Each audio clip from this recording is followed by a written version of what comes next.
For section 6.2, you're finding percent of a number mentally, and that is a valid strategy to use, and there should be certain percentages that you have memorized, just like we had fraction, decimal, uh, equivalents that you have memorized a few chapters ago. Fractions, decimals, and percents are all related to each other, so you should have certain ones memorized.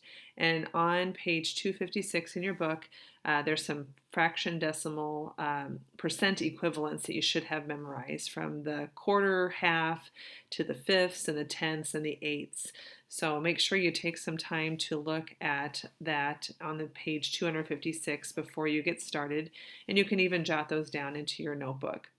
There are no vocabulary words for section 6.2, but don't forget to jot down what you'll learn during this section, which is being able to compute mentally with percents and also estimating with percents.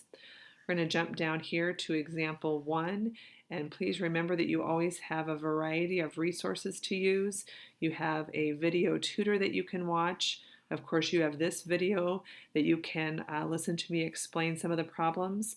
You can also request a Google Hangout if you need some more specific help with things. Make sure you're using those resources to your advantage and not just sitting there and not knowing what to do. So for example 1, we're finding percents mentally using what we know about finding percents, and in this case 40% of 50. Well, 10% of 50 is just moving the decimal place back one place. So 10% is 5, so 20% is 10, 30% is 15, and then 40% is 20. 40% of 50 is 20, and we could make that into a fraction, like 4/10, and of means to multiply. 4/10 of 50. Another way of thinking about that, we could cross cancel here and get 20 a different way. 4 times 5 is 20. Okay. When I'm finding percents, I always start with 10%. 10% of 70 is by moving the decimal place back one place. And so 10% is 7. So 30% is going to be 3 times 7, or 21. Okay. And on your note sheet for section 6.2, I wrote out some examples here. So 10% of 70 is 7. So I want you to fill in those answers right here on the blank there. And then 20% would be 2 times 7, which is 14. 3 times 7, 21.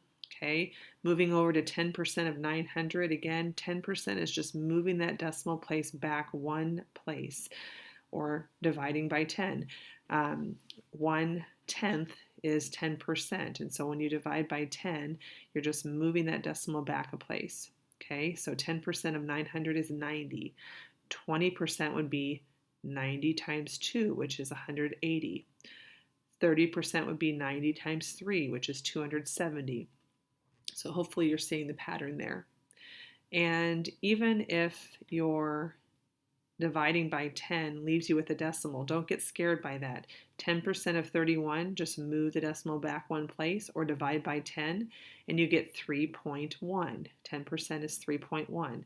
20% is 3.1 times 2, which is 6.2.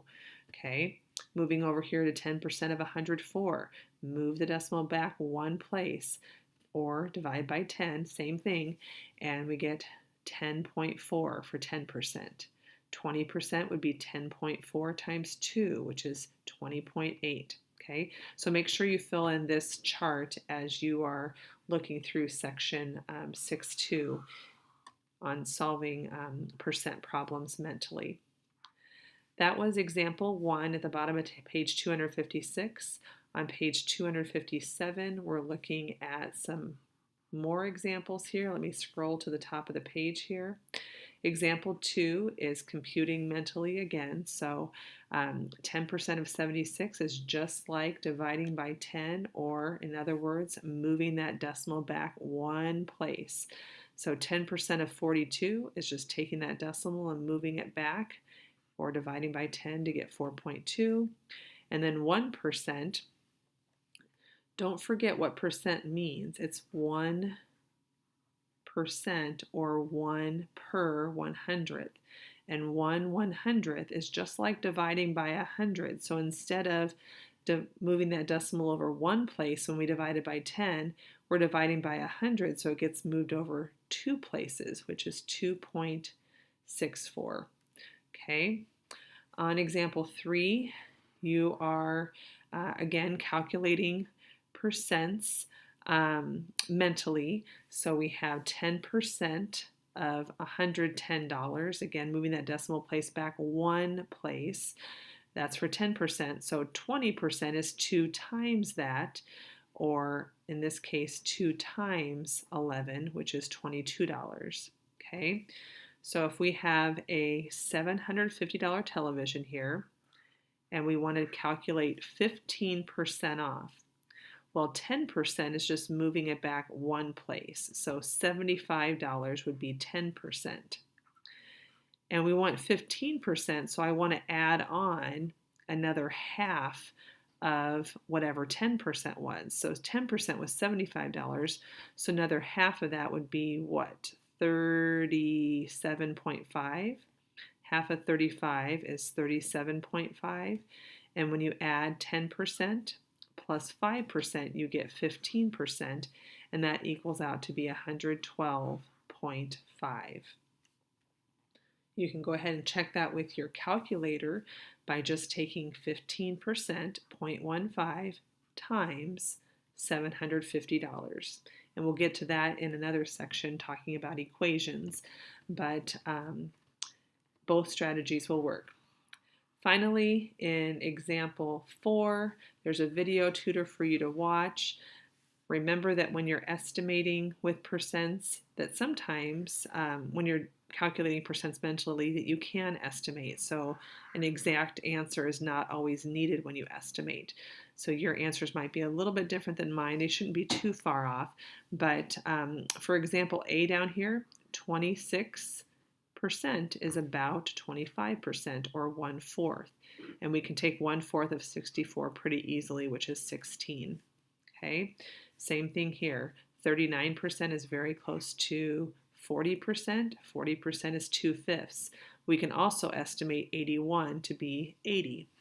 Just makes numbers a little bit more easy to work with. So let's take a look at these last few problems here. I'm going to estimate 92% to be 90%. And 10% of 50 is 5. So 90% of 50 would be 45. For number 4B, I'm going to say 63% is close to 60%, and 205 is close to 200. 10% is moving that back one place, or dividing by 10. So 10% is 20. And so 60% would be 6 times 20, which is 120 for 4B. Notice over here, it says about 126. So they actually found 1% of 205 is about 2. So 63% is 63 times 2, or 126. Again, there's different ways of estimating. Both are correct. On 4C, I'm not going to estimate 75%. I'm just going to make that 3/4. And then of 84, I could go down to 80, making that a little bit easier to work with, although 84 is also a multiple of 4, so I could have left it at 84. But 4 goes into 4 once, 4 goes into 80 twice, 3 times 20 is 60. And notice here on the answer key, they left 3/4, but then they kept the 84, so you could cancel out the 4, cancel out the 84, and make that 21, and 3 times 21 is 63. So in the same area. 130% of 91. I'm going to go ahead and estimate 91 to be 90. And if I take 100% of 90, I get 90. And if I take an additional 30% of 90. Again, moving that decimal place back 1, 10% is 9, and then 9 times 3 is 27. So I have 100%, which is 90, plus an additional 27, which is 117. Hopefully these problems being done mentally doesn't mess you up too much. Just know that if this isn't a natural strategy for you to use, there's always other ones that will also work. But I just want to make sure you don't get caught up sometimes in using a calculator and really not thinking through how easy it is to perform percent problems mentally, especially if you have some of these memorized. So good luck with section 6.2. Let me know if you have any questions.